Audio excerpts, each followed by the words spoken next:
بالله من الشيطان الرجيم بسم الله الرحمن الرحيم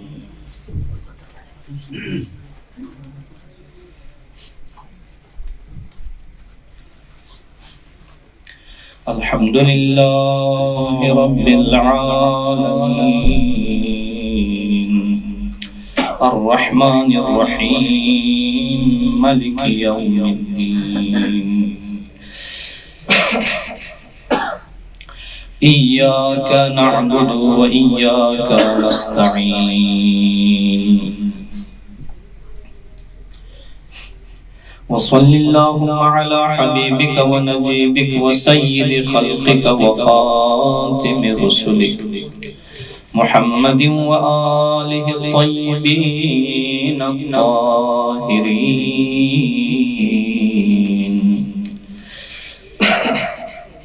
واللعنة الدائمة على أعدائهم أجمعين من يوم عداوتهم إلى لقاء يوم الدين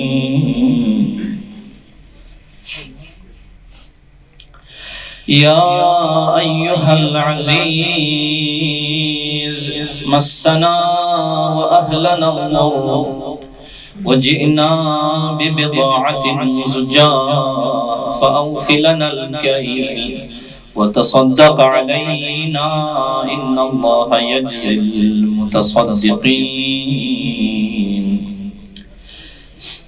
نزيلك حيثما اتجهت ركابي وضيفك حيث كنت من البلاد لي خمسة أطفي بها حر الوباء الحاطمة المصطفى والمرتضى وابناهما والفاطمة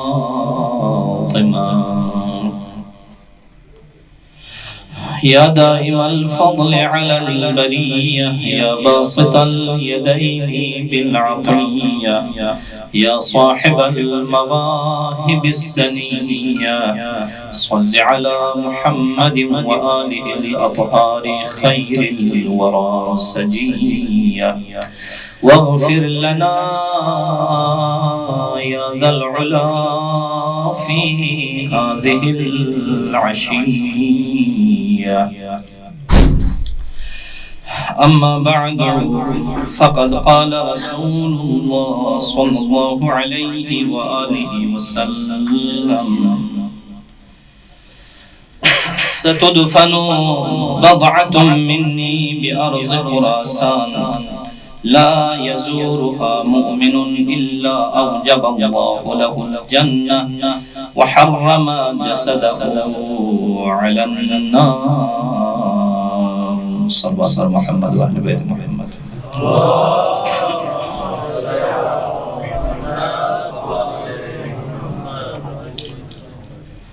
گناہوں کی بخشش کے لیے مرضا کی شفا یابی کے لیے دعاؤں کی اجابت کے لیے ایک مرتبہ پھر سے صلوات پڑھیں محمد و اہل بیت محمد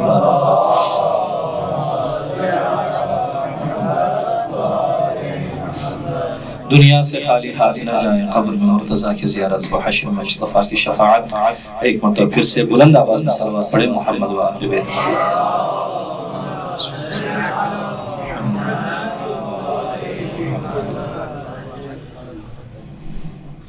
سادات عظام علماء کرام سے عذر خواہی کرتے ہوئے چند کلمات آج چونکہ شب استجابت دعا ہے دعاؤں کی اجابت کی رات ہے شب جمعہ ہے مخصوصاً شب جمعہ کے آخرین جو پہر ہے وہ پہر ہے جہاں پر حضرت یعقوب علیہ السلام نے اپنے بچوں کے لیے استغفار کیا، خدا کی بارگاہ میں اللہ رب العزت نے قبول کیا۔ لہٰذا ہمیں بھی بالآخر شب جمعہ میں زیادہ سے زیادہ دعا کرنے کی ضرورت ہے، دعا کرنا چاہیے، اور اللہ رب العزت یقیناً دعا قبول کرتا ہے۔ خدا نے فرمایا ہے کہ تم دعا کرو میں دعا قبول کروں گا، اللہ کا وعدہ ہے۔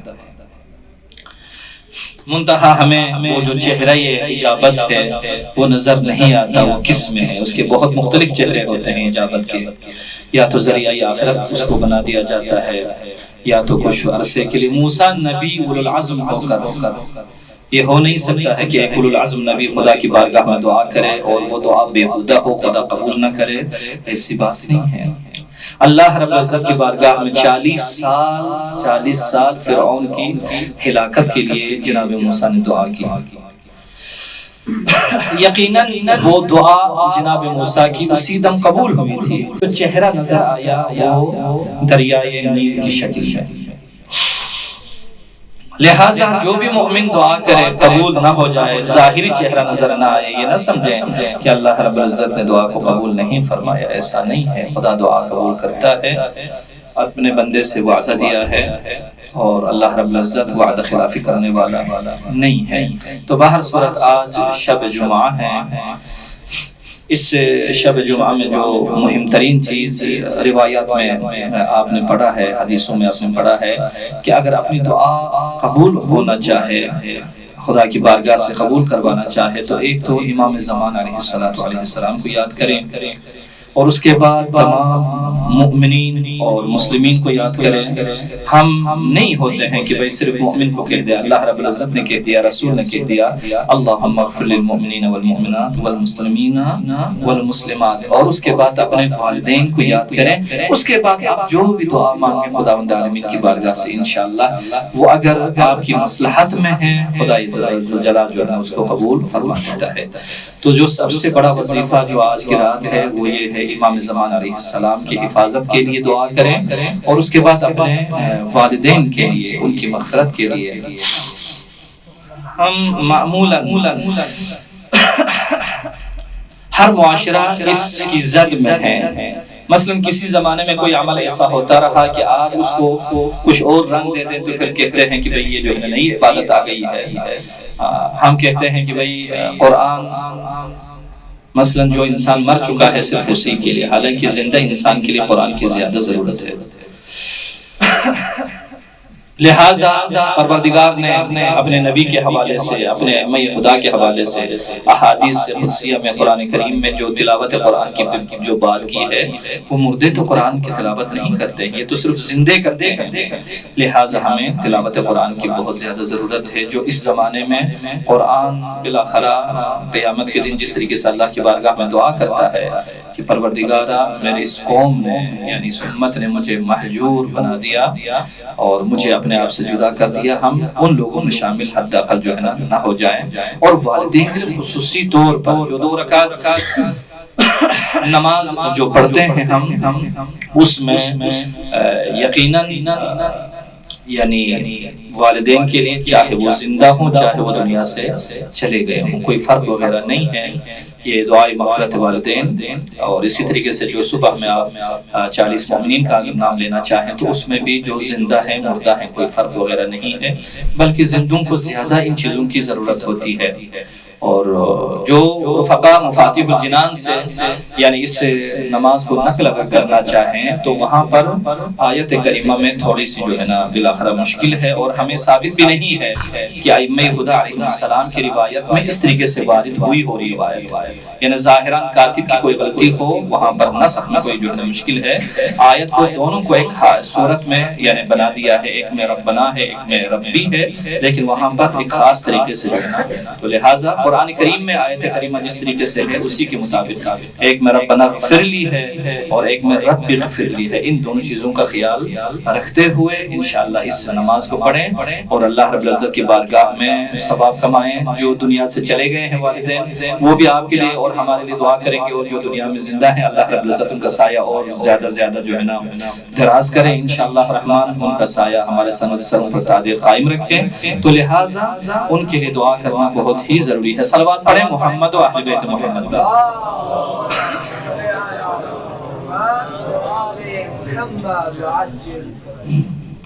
دعا کرتے ہیں، چونکہ آج بہار المجالس جو خمسہ کا جو عنوان ہے اس کی آخری مجلس سے شاید آگے بھی مجلس ہوگی، اور ظاہراً قبلہ محترم نے فرمایا ہے، لیکن ہمارے لیے یہی جو ہے نا خمسہ کی جو آخری جو مجلس ہے، اس میں یہی ہوتا ہے کہ ایک انسان چند دن زحمت کرے کسی جگہ پر، جاتے جاتے جو ہے نا اس کا ہدیہ جو ہے نا لے کے جاتے ہیں، تو کوشش شب جمعہ ہے، تو آج یہ ساری چیزیں مل کے ہیں، تو اللہ کی بارگاہ میں دعا کرتے ہیں، آپ آمین کہیے گا انشاءاللہ، آپ کی آمین کہنے کی وجہ سے خدا متعال دعا کو قبول کرے۔ خدا بندہ بحق محمد اہل بیت محمد ہماری اس مختص عبادت کو قبول و منظور فرما، جو پریشان حال ہیں ان کی پریشانیوں کو دور فرما، جو مریض ہیں ان کو شفا عنایت فرما، پروردگارہ خصوصاً جو مخصوص امراض کے لیے اور مرضى کے لیے دعا کے لیے کہا گیا ہے، اور ان میں سے ایک حجت الاسلام آغائی قاضی مرتضی صاحب ہے، غلام مرتضی صاحب، اور کافی دیر سے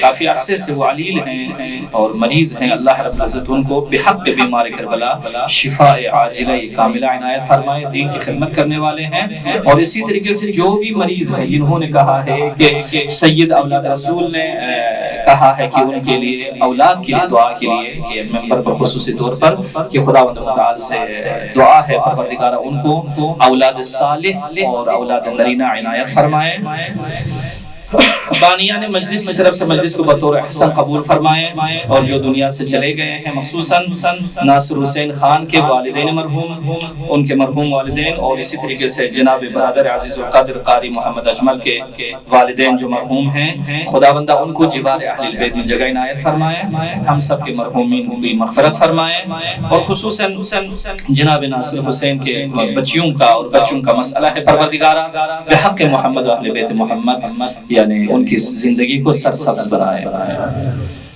اور ہم سب بالآخر علوم محمد و آل محمد حاصل کرنے کے لیے آئے ہیں، ان پر حاصل کرنے اور عمل کرنے اور اس کو آگے پہنچانے کی ہم سب کو توفیق عنایت فرمائے، جو بھی زائر زیارت پہ آئے ہیں ان کی زیارت کو قبول و منظور فرمائے، اور شیعیان جہان کی حفاظت فرمائے، انقلاب اسلامی کی حفاظت فرمائے، تشیع جہان کی حفاظت فرمائے، اور اسی طریقے سے جو بھی دین کی خدمت کر رہے ہیں الف سے لے کر یا تک کوئی بھی ہے، خدا ان کی توفیقات میں مزید اضافہ فرمائے، رزق میں اضافہ فرمائے، صلوات پڑھیں محمد و اہل بیت محمد۔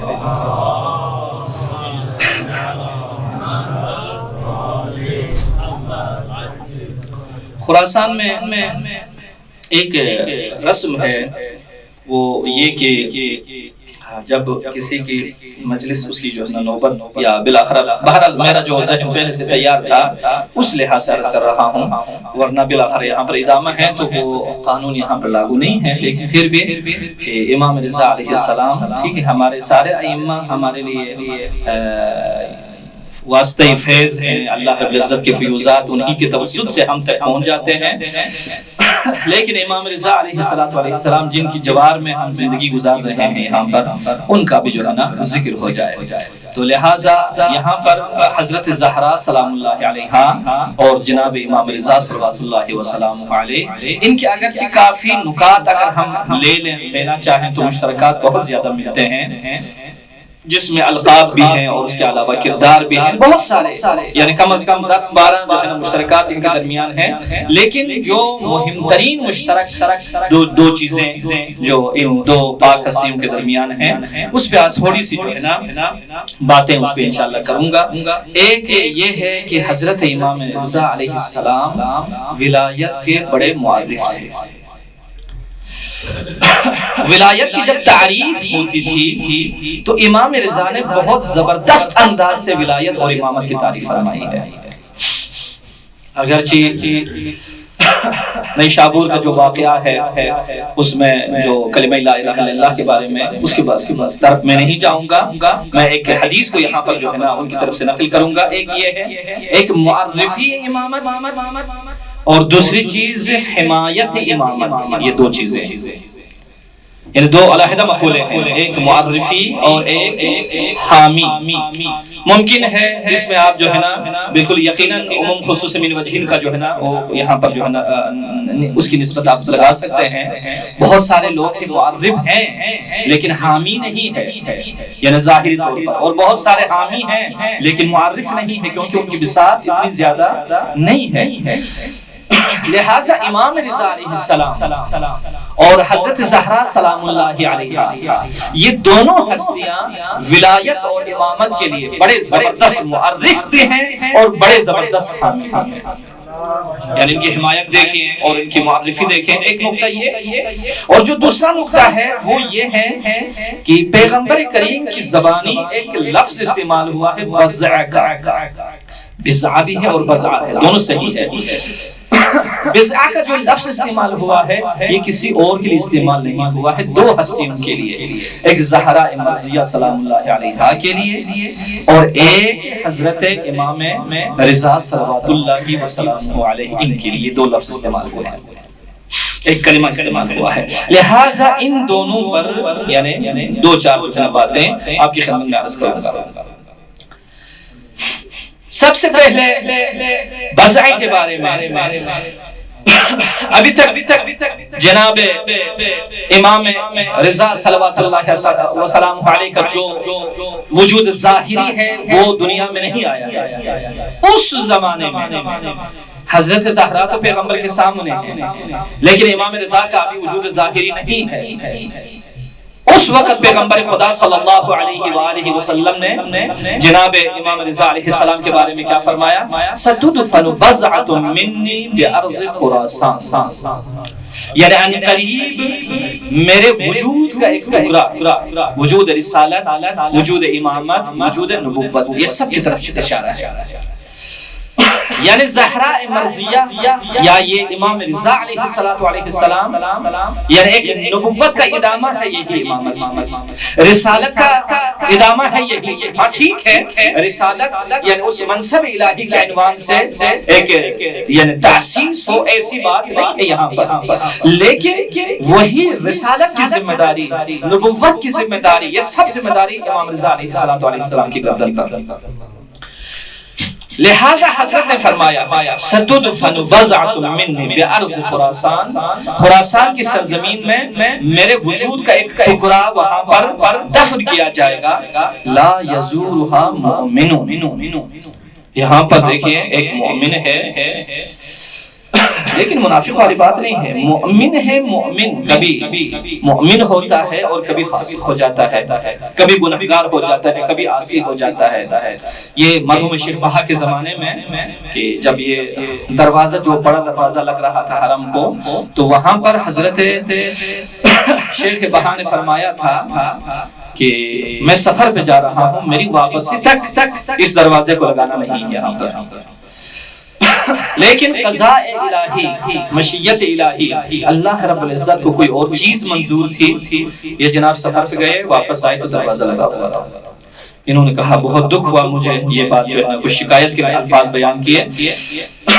کسی نے آ کر کہا جناب شیخ آپ اس دروازے کو لگانے کا کیا ہدف تھا؟ انہوں نے یہ کہا تھا کہ میں ایک ایسا کام کرتا یہاں پر کہ اس دروازے سے سوائے انسان مومن کے کوئی گزرے ہی نہ. یعنی اس پیغمبر کی سلخت جگر کی قبر تک صرف وہی جائے گا، وہی چھوئے گا جس کے دل میں ایمان ہوا. تو پھر آخرہ یا شہود ہو جاتا ہے یا خواب میں ان کو نظر آ جاتا ہے کہ آپ نے کچھ سوچا اور ہم نے کچھ سوچا. ہمارا ہدف یہ نہیں ہے کہ صرف مومن آ جائے، بلکہ جو لوگ رات سے بھٹک جاتے ہیں وہ آئیں ہماری بارگاہ سے راہ راست کی ہدایت لے کر جائے. لہٰذا امام رضا علیہ السلام کی بارگاہ میں جانے کے لیے عاصی اور مومن اس میں فرق نہیں ہے، دونوں جائے. لیکن بالآخر ایمان ایک امتیاز ہے، جب ایک امتیاز ہے تو اس کا مقام ایک بلند ہے، اس کا بلند مرتبہ مل جائے گا، درجہ اس کا بڑھ جائے گا. لیکن جو عاصی ہے وہ چلا جائے گا، اس کا کیا ہوگا؟ اس کا یہی ہوگا. احادیث میں موجود ہے جو ایک مرتبہ امام کی قبر پر عارفاً جائے، یہ نہ ہو جائے کہ بھائی میرے پاس پیسے ہیں، میں ملک ہوں، میں فلانی ہوں، اس طریقے سے اگر جائے اور بعد میں زیارت کی حفاظت کرنے کی نیت بھی ساتھ رکھے، اگر ایسا کوئی کرے تو یقیناً وہ ایسا ہے جو آج مادر گرامی کی شکم سے وہ دنیا میں آ گیا ہے. یعنی اسے کہا جاتا ہے فاستأنف العمل، کہ آج کے بعد عمل کو نئے سرے سے انجام دے. صلوات پڑھیں محمد و اہل بیت محمد پر. اور تھوڑا سا آگے جو ہے زحمت فرمائے.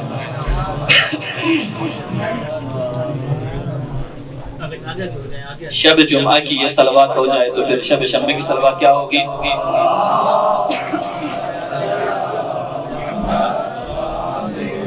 نعرہ تکبیر، اللہ نعرہ رسالت، حسینیات، یزیدیات، نعرہ حیدری، عظمت والی خراسان رئیس طوس امام علی ابن موسی رضا بآواز بلند صلوات۔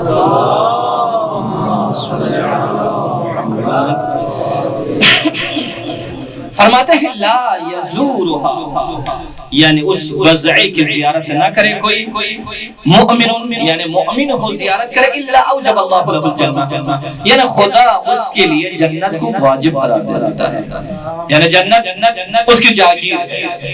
یعنی یہ تو ہے کہ فردوس کون ہے بالآخرہ؟ الذین یرثون الفردوس، یہ یہی لوگ ہیں جو فردوس کو ارث میں لے لیتے ہیں۔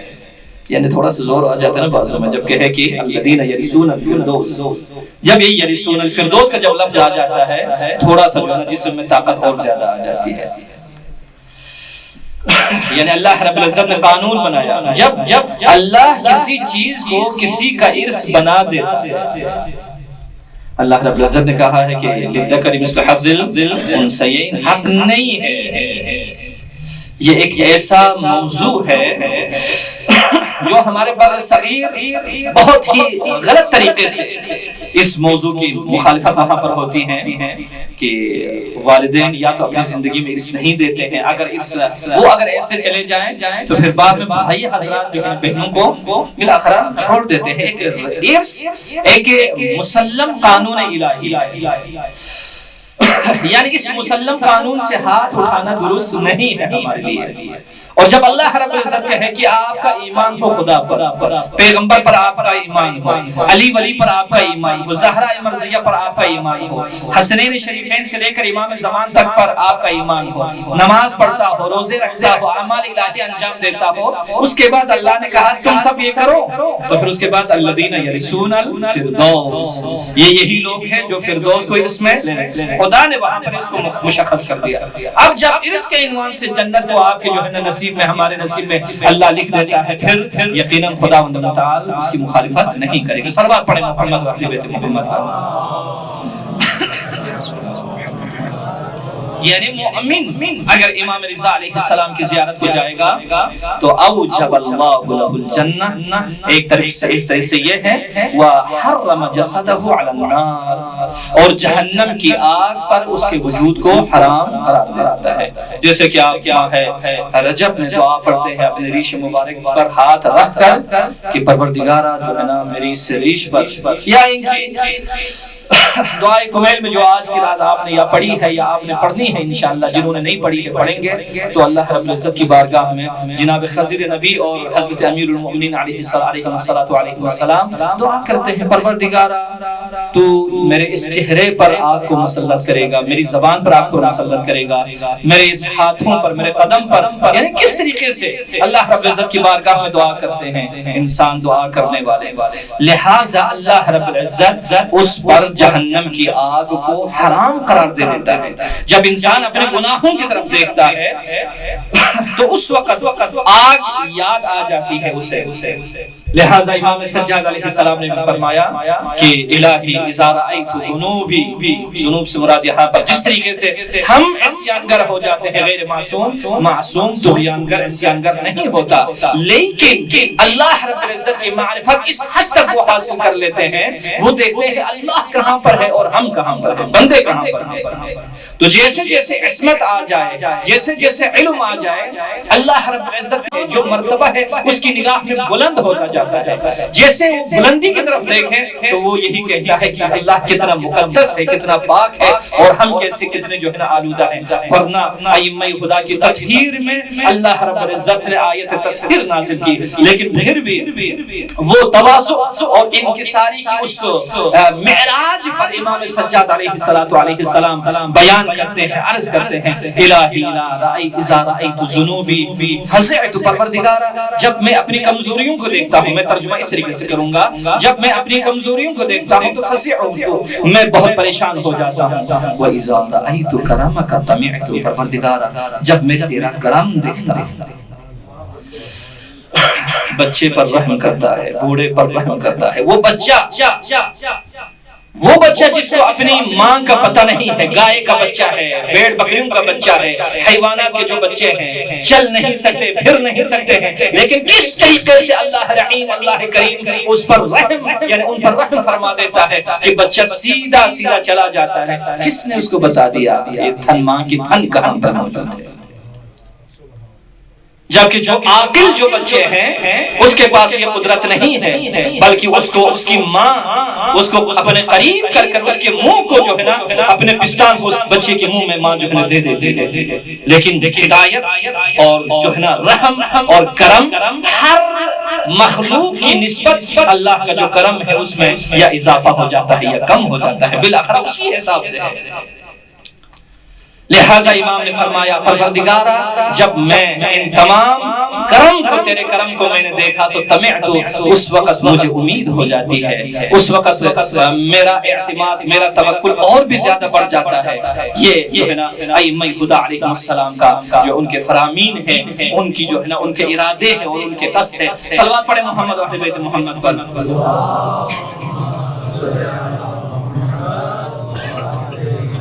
اور دوسری چیز, دوسری حدیث یہ ہے, یہ تو مومن کی بات ہو گئی, لیکن ایک کرب میں ہے, ایک نے عصیان انجام دیا ہے, وہ اگر اس طریقے سے زیارت کو جائے امام رضا علیہ السلام, یہ بھی رسول حق کی حدیث ہے.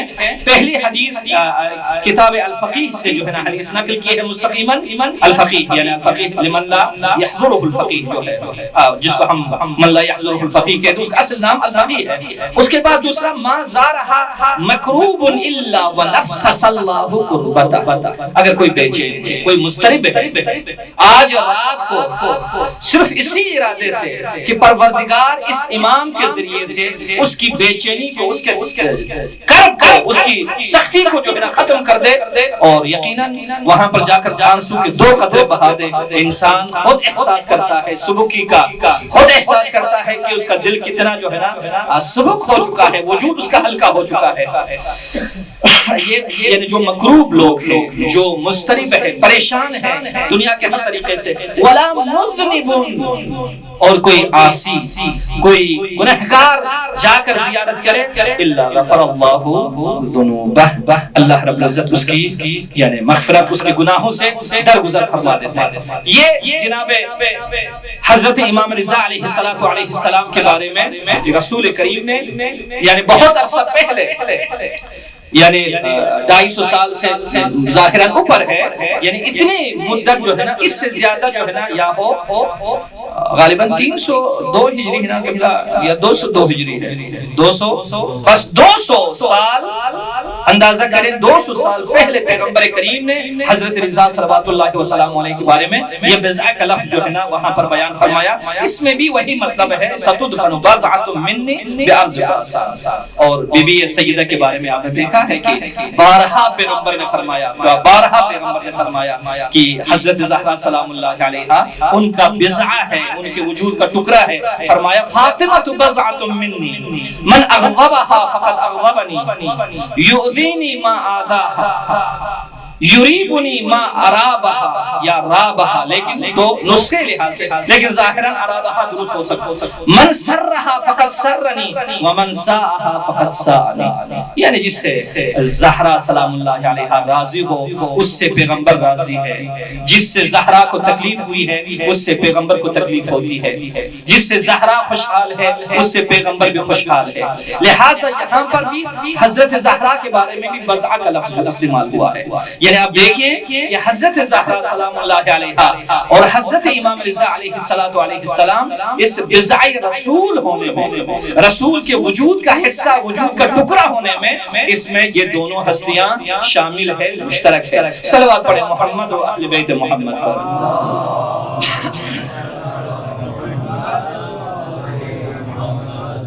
دوسری چیز وہ یہ ہے معرفی امامت, امامت کی معرفی کے لحاظ سے کہ کس طریقے سے حضرت امام رضا علیہ السلام نے امامت کی معرفی کی اور امامت کی حمایت کی، ایسے ہی حضرت زہرا سلام اللہ علیہا انہوں نے بھی امامت کی معرفی کی، امامت کی حمایت کی۔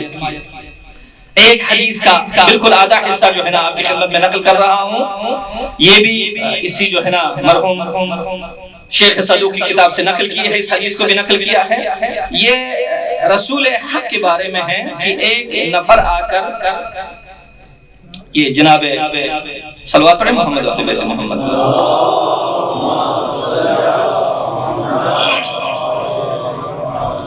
وہ حدیث کو جو ہے نا ظاہراً دوبارہ جو ہے نا وہ کر رہا تھا، زیادہ جو ہے نا وقت جو ہے نا لینا نہیں چاہوں گا، آج ویسے بھی لیٹ سے جو ہے نا شروع ہو گئی ہے۔ امام رضا علیہ السلام امام کے بارے میں کہ امام کیا ہے، ایک لمبی چوڑی امام رضا علیہ السلام کی حدیث ہے۔ حضرت فرماتے ہیں الامام کالشمس طالعہ، امام وہ چمکتا دھمکتا سورج کی طرح ہے، جب سورج اپنی آن اور شان کے ساتھ ہو روشن ہی ہوتا ہے۔ کس کے لیے؟ للعالم کو، پورے عالم کے لیے۔ اب ہمارے پاس ایک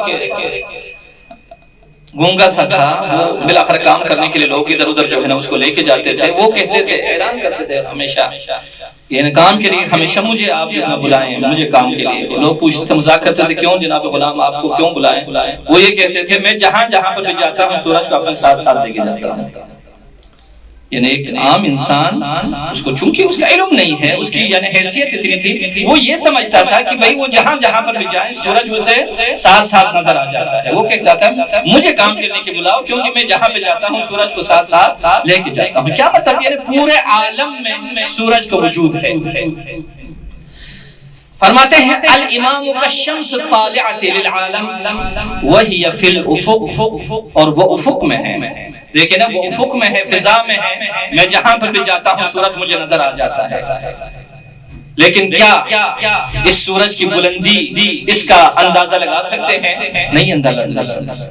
کوئی بھی چاند کی بلندی کے بارے میں اندازہ لگا دیا، کیوں؟ کیونکہ چاند جو ہے دیکھو یہ خوبصورت جو ہے نا، امام کا کلام بہت خوبصورت ہوتا ہے۔ وہ جو کہا ہے کہ بھئی کلام الامام امام الکلام، اس کا مطلب یہی ہوتا ہے۔ دیکھو یہاں پر اگرچہ قمر وغیرہ کی بات ہے بعد میں، لیکن پہلے شمس کی بات ہے۔ ایک شمس کی ایک عادت ہے کہ جو بھی اس سورج کے نزدیک جانا چاہے منظومہ شمسی کے، وہ جل کر خاکستر ہو جائے گا۔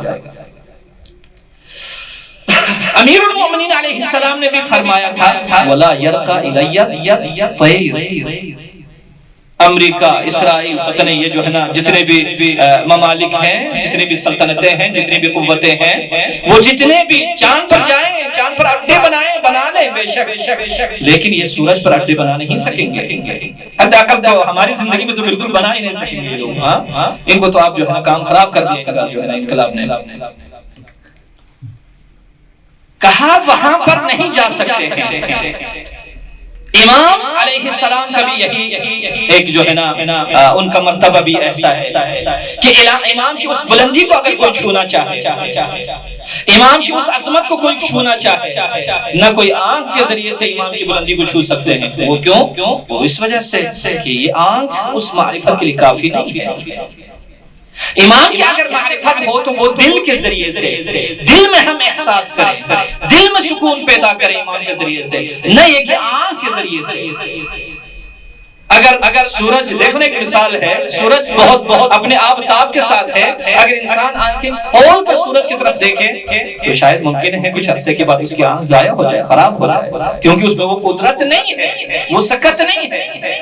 حدیث مبارکہ میں لکھا ہوا ہے وہ یہ ہے کہ وہی فی الافق، سورج افق میں ہے، بحیث لا تنالہ الایدی والابصار، یعنی اس سورج تک نہ کسی کا ہاتھ پہنچ سکتا ہے، نہ کسی کی قدرت اس طریقے سے، اور نہ ہی اس سورج تک کسی کی آنکھ جا سکتی ہے، نہ بصارت اور نہ کوئی دوسرے اعضاء و جوارح۔ اور امام کی مثال اس طریقے سے ہے۔ امام رضا فرماتے ہیں کہ ہمیں اگر سمجھنا ہو تو دل سے سمجھ لیں، جس طریقے سے یہ تو امام ہے نا، امام پھر بھی مخلوق ہے۔ انسان کامل ہے، انسان اتم ہے، لیکن وہ خدا اگر انسان چاہے تو خدا بھی اسے مل جاتا ہے۔ انسان چاہتا ہے تو خدا بھی مل جاتے ہیں۔ خدا کون ہے؟ لا یدرکہ الابصار لا تدرکہ الابصار وہو یدرک الابصار، یعنی آنکھیں خدا کو درک نہیں کر پاتی ہیں۔ جیسے کہ پیغمبر سے بھی روایت موجود ہے، امیر المومنین سے روایت موجود ہے، کہتے ہیں خدا کو اس طریقے سے عبادت کر کہ جیسے تو خدا کے سامنے ہو۔ کسی نے کہا یا امیر المومنین آپ نے کبھی خدا کو دیکھا ہے؟ تو اس وقت مولا نے جواب دیا، صاف صاف کہہ دیا، میں اس خدا کی عبادت کیسے کروں جس خدا کو میں نے دیکھا ہی نہ ہو۔ پریشان ہو گئے لوگ، کیا ہے؟ پھر بعد میں فرمایا نہیں، خدا کو درک کیا جاتا ہے اس دل کے ذریعے سے، اس دل کے ذریعے سے۔ دنیا میں کوئی ایسی جگہ نہیں ہے، کوئی مکان نہیں ہے، کوئی مقام نہیں ہے اللہ رب العزت کے لیے، جس طریقے سے کہا اللہ الصمد لم یلد ولم یولد ولم یکن لہ کفوا احد۔ وہ جسم نہیں ہے، وہ اس کے لیے کوئی حیز کی ضرورت ہو، کوئی مقام کی ضرورت ہو۔ یا تو عرش آسمان پر ہے، الرحمن علی العرش استوى، یا یہ ہے کہ قلب المؤمن عرش الرحمن، یعنی اگر اللہ رب العزت سما سکتا ہے کسی جگہ پر، وہ مومن کا دل ہے۔ اسی کی طرف اشارہ ہے ائمہ خدا کا کہ اگر خدا کو دیکھنا چاہے تو دل کی بصیرت کے ساتھ، نہ کہ آنکھوں کی بصارت کے ساتھ، یہ تو خطا کر جاتی ہے۔ ایک عام سا جادوگر آ جاتا ہے، چھوٹا سا جادوگر آ جاتا ہے، وہ آ کر انسان کی جو ہے نا اوزان خطا کر کے چلا جاتا ہے، یہ کچھ بھی نہیں ہے، مگر یہ کہ دل اگر اس کی رہنمائی ہو جائے، پھر دل کو جو ہے نا راہ راست سے بھٹکا دینا یہ کوئی آسان کام نہیں ہے۔ یہ صدر اسلام میں جنہوں نے پیغمبر کو درک کیا، ہر کسی نے دیکھا پیغمبر کو، یہود نے پیغمبر کو دیکھا لیکن دل سے درک نہیں کیا، عرب کے بڑے لوگوں نے پیغمبر کو دیکھا لیکن دل سے درک نہیں کیا، لیکن ابوذر نے دل سے درک کیا، سلمان نے دل سے درک کیا۔ ایک ایک اشارے پر ابوذر اپنا ریوڑ چلاتے ہوئے جا رہے ہیں، وہاں سے بھیڑیا جو ہے نا اس ریوڑ پہ حملہ کر جاتا ہے، اس کی جو گوسفند ہے اس کو کھانا شروع کر جاتا ہے، ایسے بڑے ڈنڈے کے ساتھ جو ہے نا ابوذر اس پہ حملہ آور ہو جاتا ہے، اور ابوذر کہتے ہیں تمہیں شرم نہیں آتی بھیڑیے سے؟ اللہ رب العزت کی طاقت سے وہ بھیڑیا گویا ہوتا ہے، کہا تم مجھے شرم کی بات کہہ رہے ہو، تمہیں شرم نہیں آتی ہے؟ بھیڑیا ابوذر سے کہتا ہے تمہیں شرم نہیں آتی ہے؟ پریشان ہو گیا ہے بھیڑیا، ایک دم سے بولنے پڑ جائے تو پھر تو ہمارا تو جو ہے نا تیل نکل جائے گا سب کے جو ہے نا ایک دم سے۔ تو بھیڑیا سے کہی کیا ہو گیا؟ اس نے کہا کیوں، میں کیسے شرم کروں؟ مکے میں پیغمبر صلی اللہ علیہ وآلہ وسلم نے اعلان نبوت کیا ہے کہ ابھی تک کسی نے ایمان نہیں لایا ہے، شرم تو تمہیں کرنا چاہیے، ہم تو اس میں ایمان لے آئے۔ لہٰذا امام کو درک کرنا اس کے لیے کیا ہے؟ دل کی ضرورت ہے، دل کی نگاہ سے امام کو درک کرے۔ حضرت امام رضا نے فرمایا حیث لا تنالہ الایدی والابصار، جیسے کہ نہج البلاغہ میں حضرت امیر المؤمنین نے فرمایا لا یرقى الی طیر، یعنی مجھ تک، میری اس چوٹی تک، میری اس بلندی تک کوئی پرندہ پر نہیں مار سکتا۔ فرماتے ہیں الامام البدر المنیر، چاند کے تو بہت سارے نام ہیں، ہلال تو ہے لیکن کوئی امام ہلال نہیں ہے، ہلال میں انسان جو ہے نا بالاخرہ کیا کہتے ہیں وہ جہاں سے گر جائے انسان، کوئی پرتگاہ ہو، گرنے کی جگہ اور جہاں پر راستہ سالم ہو، اس کو تشخیص دینا مشکل ہے ہلال کی روشنی میں۔ لہٰذا فرماتے ہیں الامام البدر المنیر، یہ چمکتا ہوا چاند ہے، یعنی 14ویں کا چاند جو تقریباً شبیہ ہے کس سے؟ اس سورج کے۔ والسراج الظاہر، روشن سراج ہے، انسان سراج نہ ہو تو چلنا اس کے لیے مشکل ہے۔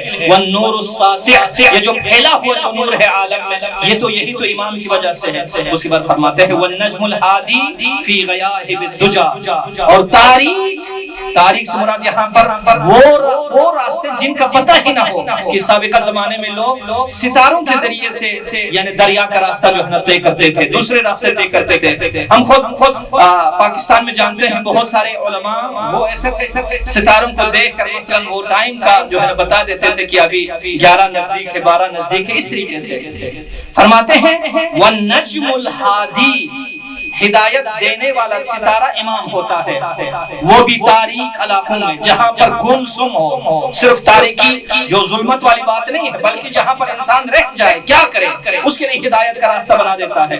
والبلد القفار، اور جو میدان ہے چٹیل میدان ہے جہاں پر کوئی سبزہ نہ ہو، ولجج البحار، اور دریا کی موجوں میں جب انسان گر جاتا ہے اس وقت ہدایت کرنے والا امام ہوتا ہے۔ الامام الماء العذب علی الظما، ایک مرتبہ انسان پیاس کے عالم میں پانی پیتا ہے، اس کا کوئی اور مزہ ہوتا ہے، بس دوسروں کو دکھانے کے لیے پانی جو ہے نا اپنے منہ میں ڈیر دیتا ہے، اس کا کچھ اور مزہ ہوتا ہے۔ جب انسان مر رہا ہو، تشنگی کا سخت عالم ہو، اس وقت پانی ملے تو اس میں کتنی لذت ہوتی ہے۔ حضرت فرماتے ہیں الماء العذب علی الظما،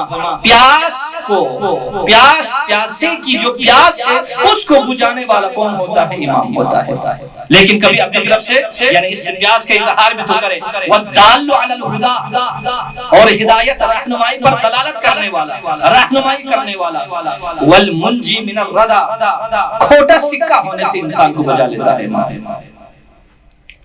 امام انسان کو کھوٹا سکہ ہونے سے بچا لیتا ہے۔ الامام النار علی اليفاع الحار لمن اصطلى به، دیکھیں یہ عرب کے رسومات میں سے ہیں۔ آپ دیکھیں کہ حضرت علی اکبر علیہ السلام کی زندگی میں اگر مطالعہ کریں تو حضرت علی اکبر علیہ السلام اپنے دولت سرا کی ایک اونچی جگہ پر ہمیشہ آگ روشن کیا کرتے تھے۔ آگ اس کے مختلف پہلو ہوتے ہیں، کبھی آگ یعنی انسان اس آگ سے بالآخرہ گرم ہو جاتا ہے، سلگانے کے لیے وہ آگ استعمال کرتے ہیں تاپنے کے لیے، اور ایک مرتبہ آگ کسی چیز کی علامت ہوا کرتی ہے۔ یعنی حضرت علی اکبر علیہ السلام اپنے اس دولت سرا کی چھت پر ایک خاص جگہ ہوتی تھی، بلند ترین جگہ، اس پر آگ جلاتے تھے رات کو۔ کیوں؟ اس کی ایک وجہ یہ تھی کہ جو دور سے جو مہمان آئے ان کی رہنمائی ہو جائے، یعنی آل محمد کی جو دولت سرا ہے وہ مہمانوں کے لیے پناہ گاہ ہے، وہاں سے لوگوں کو کھانا ملتا ہے، وہاں سے پانی ملتا ہے، سب کچھ اسی جگہ سے ہے۔ یہاں پر بھی ایک لفظ یہاں پر استعمال ہوا ہے دو طریقے سے، فرماتے ہیں الامام النار علی اليفاع، یعنی وہ آگ ہے جو بلندی پر اس آگ کو جلایا جاتا ہے۔ مطلب یہی ہے کہ جو بھی ہدایت، تشنگی، جو بھی گرسنگی، مشکل کو اگر حل کروانا چاہے وہ جائے امام کے پاس، اور اس دل میں جو سرد ہو چکا تھا، اس دل میں اگر گرمی اگر استعمال یعنی لینا چاہے، الحار لمن اصطلى به، جو تاپنا چاہے وہ جو ہے نا اس آگ کے ذریعے سے تپ جاتا ہے، یعنی اس میں گرمی آ جاتی ہے۔ والدلیل فی المحالک من فارقہ فہالک، اور جو امام سے جدا ہو جاتا ہے وہ ہلاک ہو جاتا ہے۔ بہر صورت یہاں پر حضرت امام رضا علیہ السلام نے امام کی جو ہے نا بہت ساری علامتیں، امام کا جو کردار ہے، اس حدیث کی طرف اگر دیکھنا چاہیں تو بہار کی جلد نمبر 25 میں مراجعہ کریں، وہاں پر تفصیل سے امام کی صفات اور امام کا جو کردار ہے اور امام کا جسم و خط و خال، امام کا جو منصب ہے اس منصب کو کیا ہونا چاہیے، یہ ساری باتیں جناب امام رضا علیہ السلام نے یعنی تفصیل کے ذریعے سے یعنی وہاں پر بیان کیا ہے۔ اب آ جائیں حضرت زہرا سلام اللہ علیہا کے بارے میں، صلوات پڑھیں محمد و علیہ محمد۔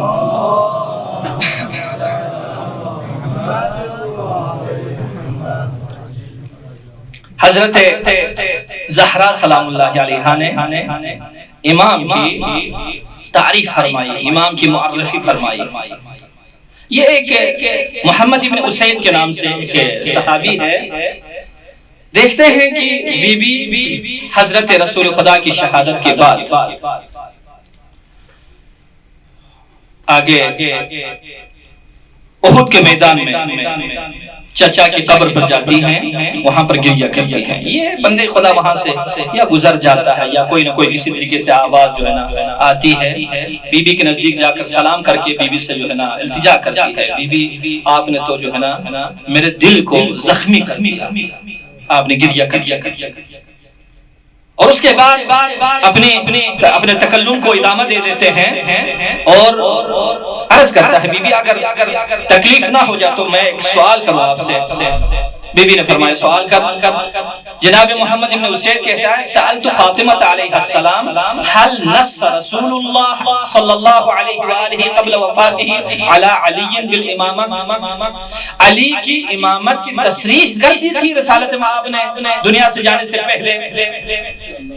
تو اس وقت حضرت نے فرمایا فقالت فرمایا وعجبا، یعنی ایک تعجب کا اظہار فرماتی ہے.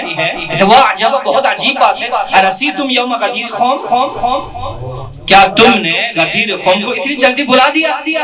مگر غدیر قوم میں پیغمبر جو ہے نا علی کی ولایت کا اعلان وہاں پر نہیں کیا تھا.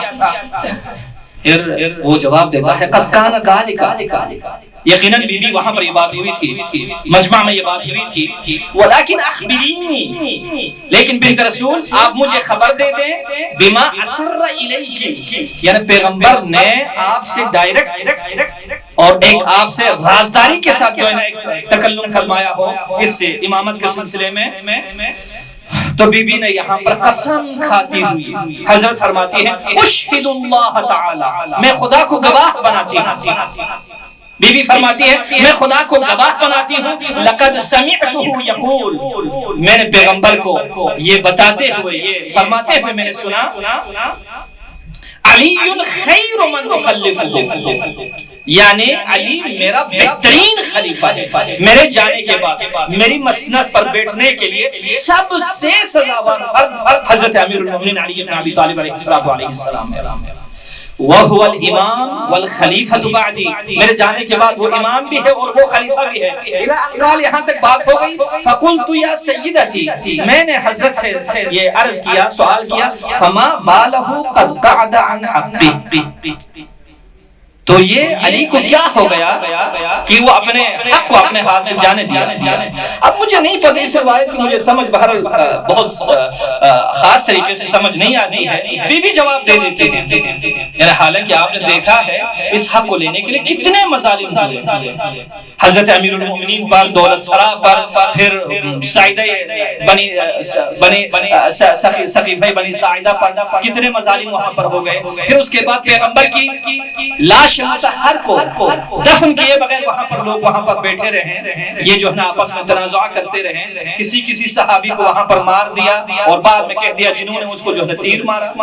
یہ ساری باتیں اب نہیں پتا، اس کے ذہن میں یہ باتیں نہیں تھی. جیسے بھی بہر سیدہ جو ہے نا جواب دیتی ہے ان کو فقالت قلت لقد قالہ رسول اللہ صلی اللہ علیہ وآلہ وسلم، یعنی پیغمبر خدا نے امیر المومنین علیہ السلام کے بارے میں یہ فرمایا تھا مثل الامام مثل الکعبہ، یعنی امام کی جو مثال ہے وہ مثال کعبے کی مثال ہے. یہاں پر دو روایتیں ہیں، ایک مثل علی مثل الکعبہ، ایک یہ ہے، اور دوسری جو روایت ہے یہ ہے مثل الامام مثل الکعبہ.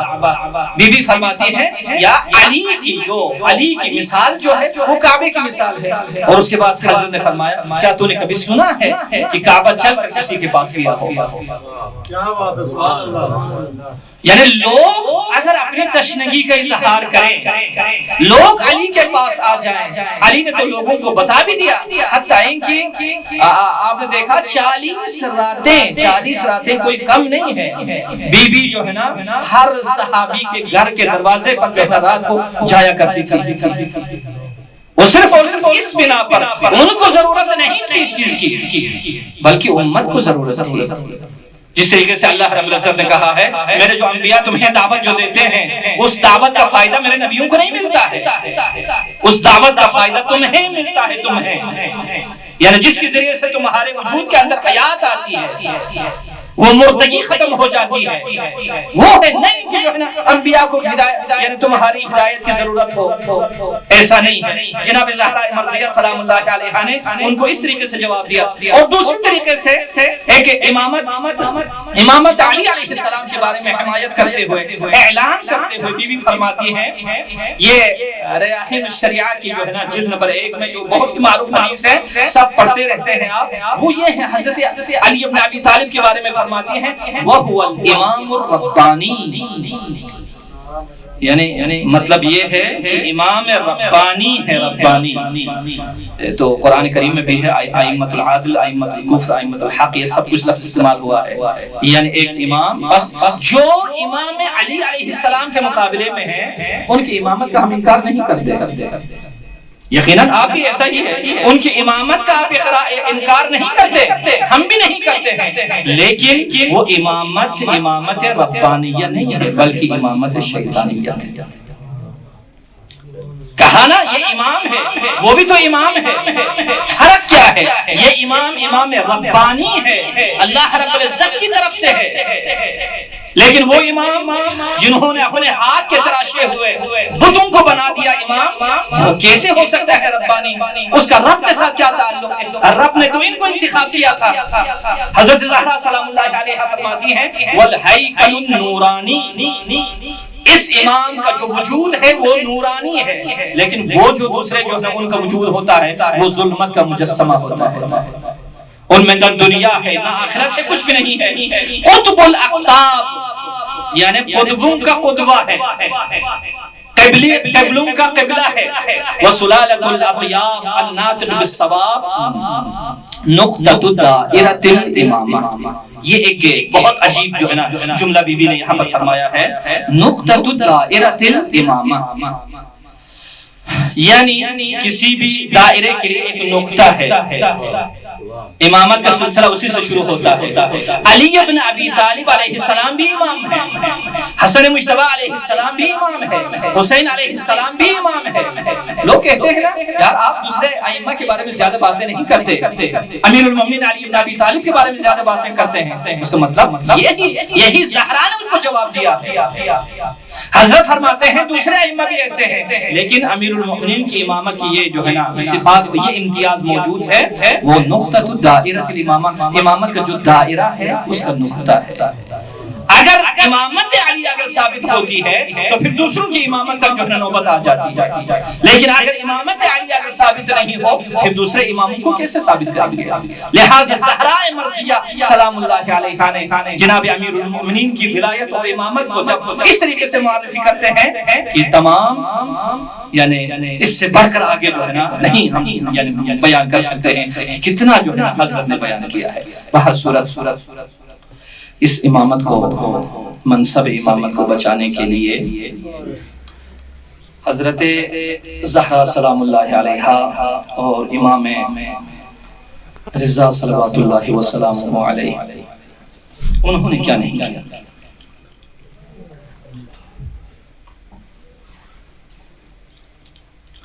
لیکن ایک سوال یہ ہے، یہ دونوں امامت کے پروانے تھے، دونوں پروانے تھے، شمع امامت کے ارد گرد گھومتے رہے۔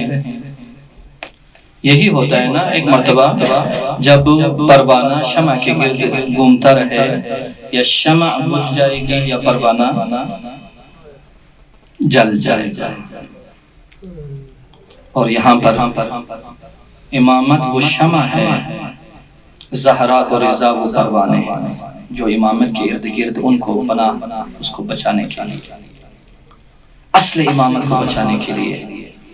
گو کہ یہ پروانے جلے، ان کے پروبال جلے، لیکن آج امامت پھر بھی الحمدللہ زندہ ہے۔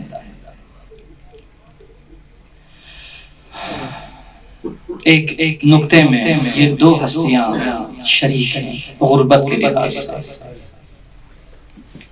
امام رضا علیہ السلام بھی بہت غریب ہیں، بہت ہی غریب ہیں، جن پر رونے کا کوئی فرد نہیں تھا، رونے والا نہیں تھا۔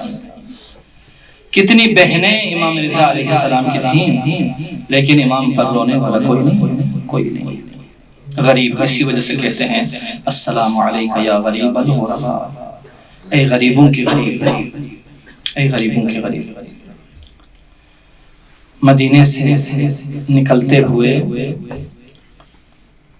امام رضا علیہ السلام نے سب کو اپنے اوپر گریہ کرنے کا حکم دیا، اور آج ہم انہی کے جوار میں بیٹھ کر اپنے مریضوں کے لیے شفا چاہتے ہیں، اپنی غربت کو دور کرنے کے لیے امام رضا کے دربار پہ ہم جاتے ہیں، مشکلات کو حل کرنے کے لیے۔ یہ مسیحا ہے، مسیحا امام رضا مسیحا ہے۔ محب الاسلام کا ایک واقعہ ہے، وہ دنیا سے جانے سے پہلے ایک ممبر پر مشہد میں ہی ان کو سنا تھا کہ وہاں پر وہ فرماتے تھے کہ بھئی ایک مسیحی تھا، مسیحی کے 2 بچے بڑے خوبصورت حسین 3-4 سال کے بچے تھے، دونوں مریض ہوتے گئے آخر میں جو کسی امام بارگاہ یا مسجد کا جو خادم تھا اس کے ساتھ اس کی آشنائی تھی۔ اس نے جا کے احوال پرسی کے لیے گیا تو بچے بالکل خشک ہو رہے ہیں، کمزور ہوتے جا رہے ہیں۔ تو کہا ان کو ڈاکٹر کے پاس نہیں لے کے گیا۔ انہوں نے کہا ہمارے تو آپ کو معلوم ہے ڈاکٹر بہت زیادہ ہیں، ہر کسی کے پاس میں لے کے گیا ہوں۔ کہا ایک ڈاکٹر میں آپ کو دکھاتا ہوں، ایک طبیب دکھاتا ہوں، اس کے پاس ایک مرتبہ لے کے جاؤ۔ اس کا ہاتھ پکڑا، آرام سے سیڑھیاں چڑھتے چھت پہ گئے۔ اس زمانے میں یہ بلڈنگ جو ہے نا نہیں ہوتی تھی، بڑی اونچی عمارتیں نہیں ہوتی تھی۔ چھت پر جا کر جیسے امام رضا کا گنبد نظر آیا نا، اس کو کہا یہ وہ طبیب ہے، یہ وہ ڈاکٹر ہے، اس کے پاس آپ جائیں۔ تھوڑی دیر کے لیے بہت زیادہ ہو گیا، بندے خدا جو ہے مسیحی تھا، کہا میں 2 بچوں کو کیسے لے کے جاؤں گا، آپ بھی میری مدد کریں۔ دیکھو امام رضا سے مانگنے کے لیے سلیقہ کی ضرورت ہے، عقیدے کی ضرورت ہے، عقیدہ چاہیے امام کے لیے، محبت چاہیے۔ انہوں نے کہا ٹھیک ہے، ایک بچہ تو اپنی گود میں اٹھا، ایک بچہ میں اٹھا لیتا ہوں۔ ان کی بیوی بھی ساتھ چلی۔ کہتے ہیں وہی جو صحن سقا خانہ جو ہے، جس کو صحن انقلاب کہتے ہیں، صحن عتیق، اسی پنجرے کے سامنے بچوں کو رکھا اور اس بیگم سے، اس کی خاتون سے کہا تم جا کر پنجرے سے جو ہے نا امام رضا کو یہاں سے واسطہ دے دو، اور والد سے کہا بچے کے پاس رہو۔ یہ اندر چلا جاتا ہے جو شیعہ ہے، اندر جا کر عالم دین بھی ہے، شیعہ بھی ہے، اندر جا کر امام رضا سے دعا کرتے ہیں، التجا کرتے ہیں، مولا میں نے ان کو وعدہ دیا ہے، یہ مسیحی ہے، یہاں پر آپ کی آبرو بھی ہے اور میری بھی آبرو ہے۔ یہ کہتے میں نے گریہ کرنا شروع کر دیا، رونا میں نے شروع کر دیا، امام رضا سے گڑگڑانا شروع کر دیا، جیسے ایک بچہ اپنے والدین سے جو ہے نا کوئی چیز مانگ لیتا ہے، میں نے مانگنا شروع کر دیا۔ اتنے میں اس کی والد کی فریاد کی آواز آئی۔ اب میں نے سوچا بچے دنیا سے چلے گئے، آبرو اب خطرے میں پڑ گئے۔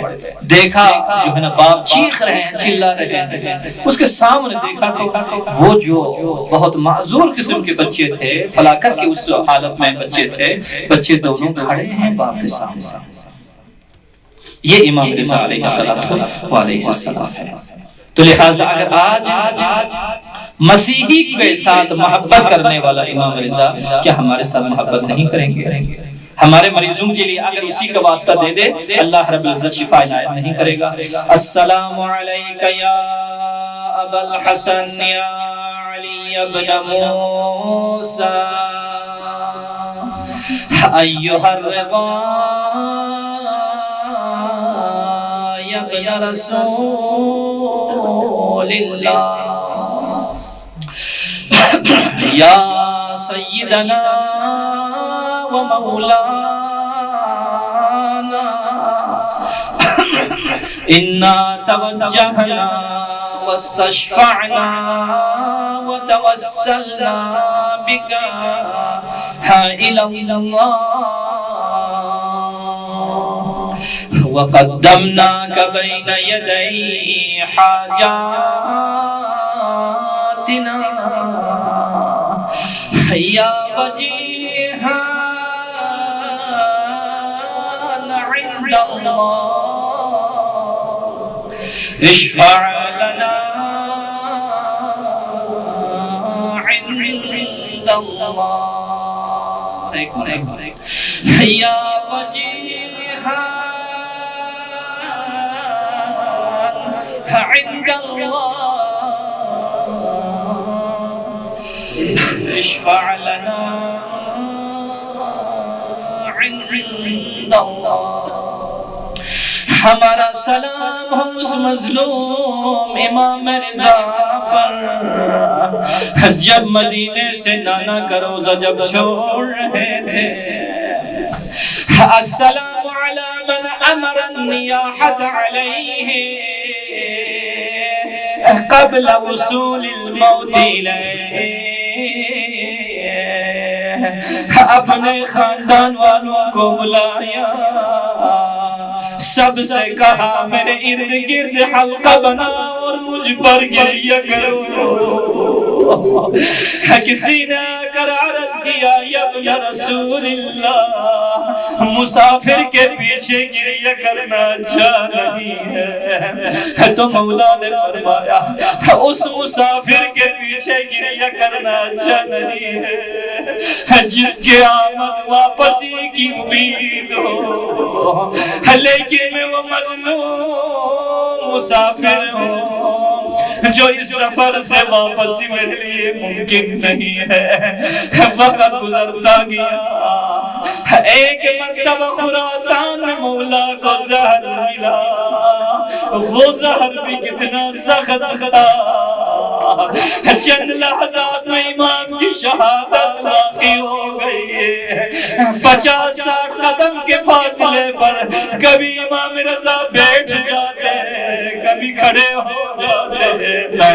یتململ کتململ السلیم، اس شخص کی طرح مضطرب تھے جس کو کسی سانپ نے کاٹا ہو، اس کا زہر جسم میں پھیلا ہو. اتنے میں مولا نے اپنے خادم سے کہا یہاں کا جو بچھونا ہے، جو بستر ہے، اس کو جمع کرو. اتنے مولا کو زہر کا اثر تھا، سینے میں جلن ہو رہا ہے، جگر جل رہا ہے.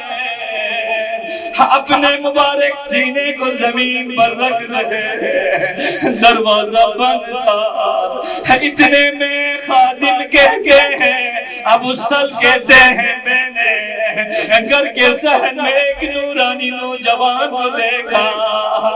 جا کر پوچھا جوان کیسے آپ اندر آ گئے؟ اس جوان نے کہا جس خدا نے مجھے مدینے سے یہاں پر بلایا ہے، یہ تیرا دروازہ میرے لیے بہت چھوٹا ہے. دروازے پہ آئے، بابا کو سلام کیا، زہر بھول گیا. مولا رضا اپنے بیٹے کو سینے سے لگایا، گریہ فرمایا، بیٹے سے ودا کیا. مولا رضا آپ نے بیٹے سے ودا کیا ہے، لیکن بیٹے کا جسم سالم تھا، بیٹا زخمی نہ تھا. لیکن ہائی کربلا، آخرین اکبر نے امام کو سلام کہا بابا میرا آخری سلام قبول ہو. حسین کی آنکھوں میں دنیا تاریک ہو گئی. زینب کہتی ہے جب اکبر کی صدا بلند ہوئی، بھیا حسین مدینہ جانے لگے. میں نے جا کر کہا بھیا آپ کہاں جا رہے ہیں؟ تو امام نے کہا زینب مقتل سے میرے بیٹے کی آواز آ رہی ہے، میں بیٹے کی صدا پہ جا رہا ہوں. زینب کہتی ہے میں نے کہا بھیا یہ مقتل کا راستہ نہیں ہے، یہ مدینے کا راستہ ہے. حسین مقتل میں پہنچے، اکبر نظر نہیں آیا.